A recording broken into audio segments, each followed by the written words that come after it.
the defense made some huge stops at the end of that game that, um, were, paramount in us being able to win the game. Now you can make a great argument for the fact that because we didn't do other things well enough in the game, that the game had to come down to that. So there's obviously a lot of things that we need to fix. It didn't look like an Alabama team out there in some phases of our team. We struggled to run the ball, and we didn't pass protect very well. We didn't protect on third down. We didn't do as well on third down, which is something that has been really good for us all year long. And I think, we're all responsible for that. It starts with me. We need to get those things fixed.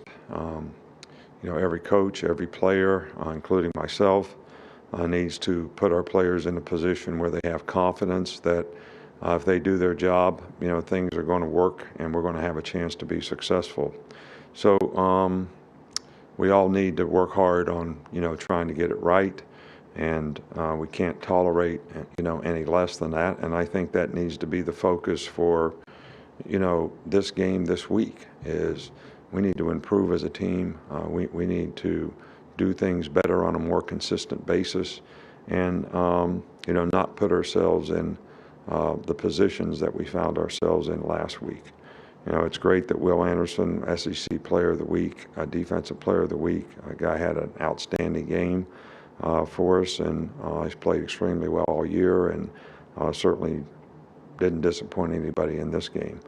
I think New Mexico State is a dangerous team because they're one of these teams that are going to pass the ball. They're one of the top 25 passing teams in the country.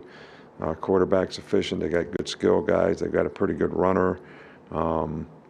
They play a lot of pressure type stuff on defense, which we're going to have to do a good job of. But again, I think the focus needs to be on what we need to do individually and collectively as a group so that we get things right, moving into this week. Okay, we'll get things started with Charlie. Charlie, go ahead.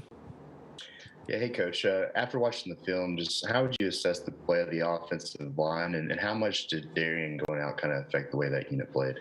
Well, I think Darian going out certainly didn't help the issue any.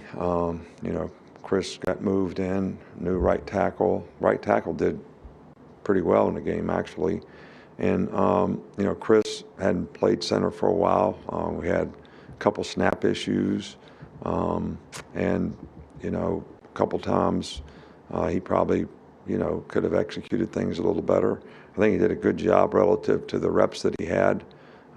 So we need to be more prepared that if something like that happens, that, guy's going to be confident enough, and I think Chris was confident enough, but that he can go in there and, get the job done and do well. But that's no excuse.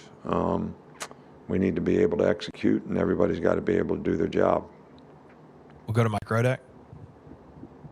Just how did Bryce get through the game physically? And what did you see on some of those plays where he got hit between the 4 sacks and some of the scrambles?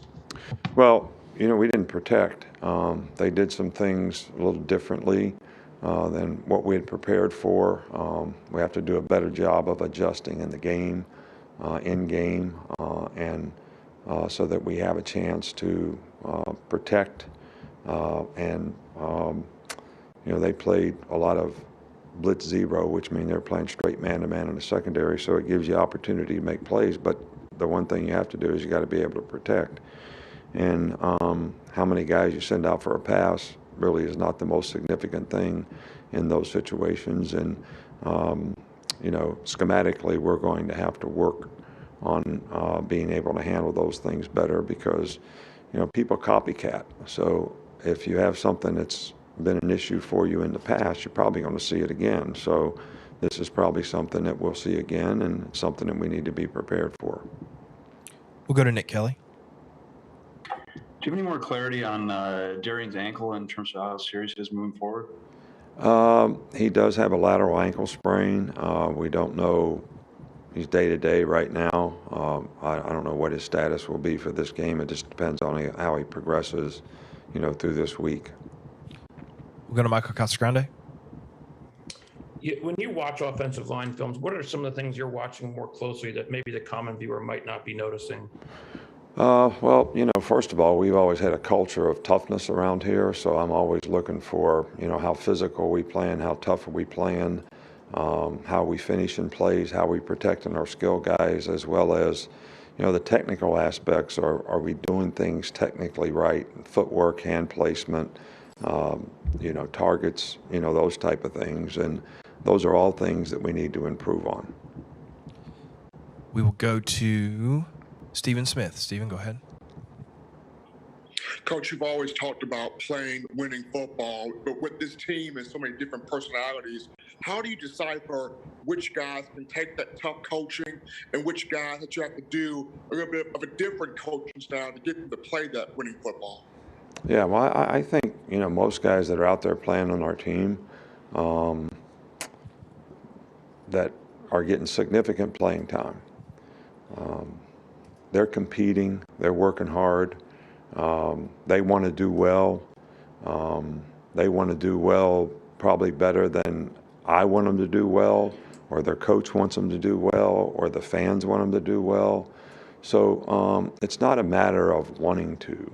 It's a matter of, making sure that you're well prepared and that we do a good job as coaches of preparing them so that when they go in the game, they can, do the things that they want to do at a level that they want to do them at on a consistent basis, which is what's going to create value for our team. It's what's going to create value for them. So I don't think it's necessary to jump up and down and throw a fit to get them to want to do it. That's not the issue. The issue is we need to do it better. We need to do it more efficiently, and we can't tolerate any less than that from ourselves as coaches or as players. We'll go to Aaron Suttles. I know you talked about Kool-Aid after the game, but after having watched the film a little more closely over the weekend, what did you think of his performance, and how valuable is that in his development to be able to actually get some playing time in meaningful moments? Yeah, well, he played okay in the game. I mean, I thought he did a good job. There's always things that, we can improve on. He did a pretty good job of covering in the game. Didn't make mental errors. He was well prepared, and he didn't do anything that was costly, to us in the game. So he did okay. Unless we've got any more, we'll finish up with Haley.